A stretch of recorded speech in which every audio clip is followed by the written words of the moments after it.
Moscou produit des armes en quantité prodigieuse, a affirmé le général américain Christopher Cavoli. La Russie n'aura pas de difficulté à atteindre son objectif de 1,5 million de soldats actifs malgré les conflits en cours en Ukraine, a prédit le commandant suprême des forces alliées en Europe de l'OTAN, Christopher Cavoli. Selon le commandant suprême forces alliées OTAN en Europe,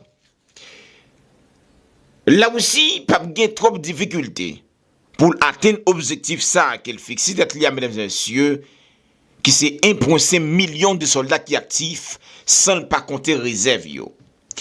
Monsieur a fait déclaration ça dans une audition qu'il a gagnée devant la commission des forces armées du Sénat américain hier jeudi là. Je rappelle que général ça son général 4 étoiles dans l'armée américaine qui a évalué capacité Moscou gagnée et comment là aussi a renforcé capacité militaire malgré guerre ça qui gagne avec l'Ukraine. Selon le général là, il est convaincu que Moscou pas capable de reconstituer personnel aussi vite que Moscou t'a souhaité ça. Si nous séparons la capacité de remise en condition de l'armée russe en deux grands blocs, le personnel et l'équipement, je pense qu'elle est en mesure de reconstituer ses rangs aussi rapidement qu'elle le souhaite. Il continue de maintenir une conscription. La semaine dernière, le gouvernement russe a annoncé sa campagne annuelle de conscription. Le nombre de conscrits a augmenté de 10 000 par rapport à l'année dernière. Et dans la discussion, M. a gagné, il fait référence avec 160 000 soldats que Vladimir Poutine dit qu'il a supposé augmenter le rang de l'armée. Et général Saal, il fait de grosses révélations. Et contrairement avec ça, tout le monde a pensé qu'il avait dit, selon surtout journalistes pays occidentaux, qu'il avait dit que l'armée russe la faible.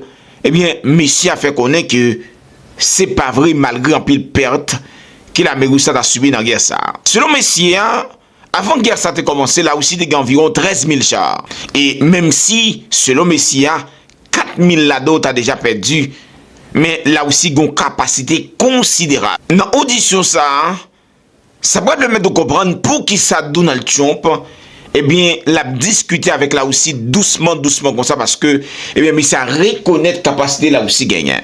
Soit 160 000 cette année. Avec ces chiffres, ils seront en mesure de créer une armée de la taille qu'ils souhaitent assez rapidement. Il leur faudra un peu plus de temps pour mettre en place le type d'organisation qu'ils ont déclaré vouloir créer après la guerre. Ils veulent disposer d'une armée d'environ 1,5 million d'hommes, comme ils l'ont annoncé. Ils veulent en déployer une grande partie à la frontière de l'OTAN et de l'Europe du Nord-Est. Il leur faudra un peu de temps pour y parvenir.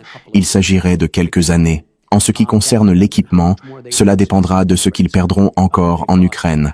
Monsieur a fait éloge de l'armée russe là, qui a considérablement augmenté la capacité de production en pile matériel, surtout ça qui a rapport avec Obi.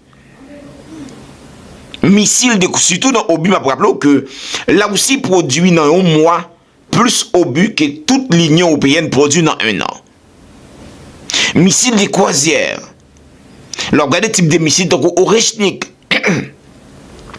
qu'aucun pays autant pas un arme qui a bloqué. Monsieur a parlé également de drones d'attaque unidirectionnels.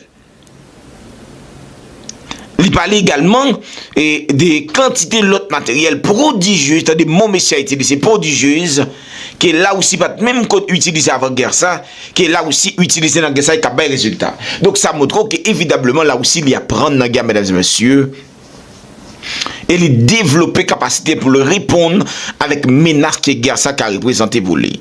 Mais rappelons que c'est sénateur Richard Blumenthal qui c'est un partisan Kiev qui t'a demandé une analyse.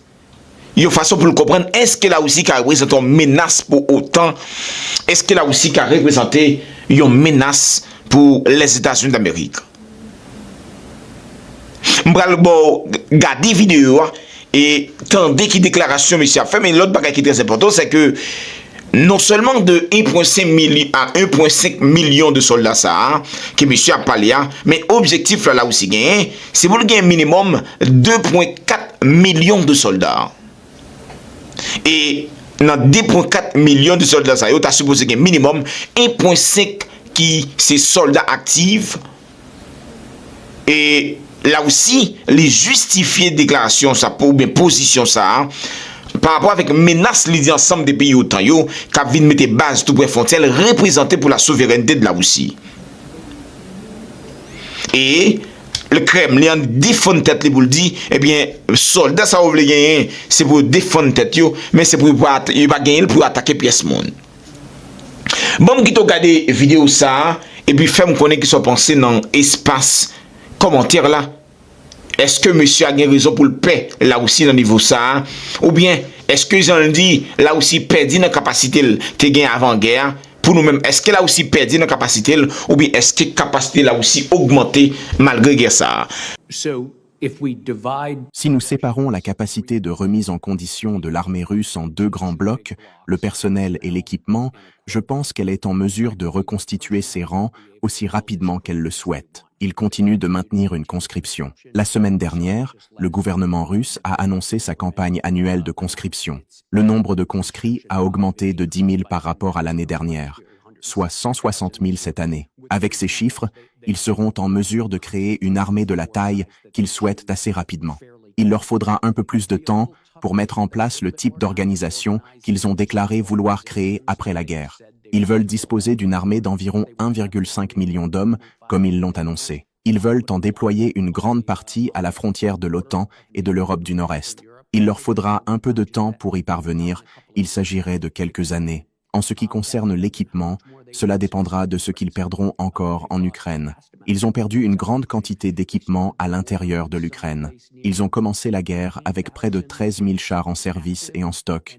Et ils commencent à approcher de la fin de la réserve de chars en service et en stock. La rapidité avec laquelle ils pourront se rééquiper dépendra donc du nombre de chars qu'ils perdront encore. Ils ont développé leur capacité à produire certaines choses, des obus, des missiles de croisière de manière considérable. Ils produisent également des drones d'attaque en nombre prodigieux, chose qu'ils ne faisaient pas du tout avant la guerre.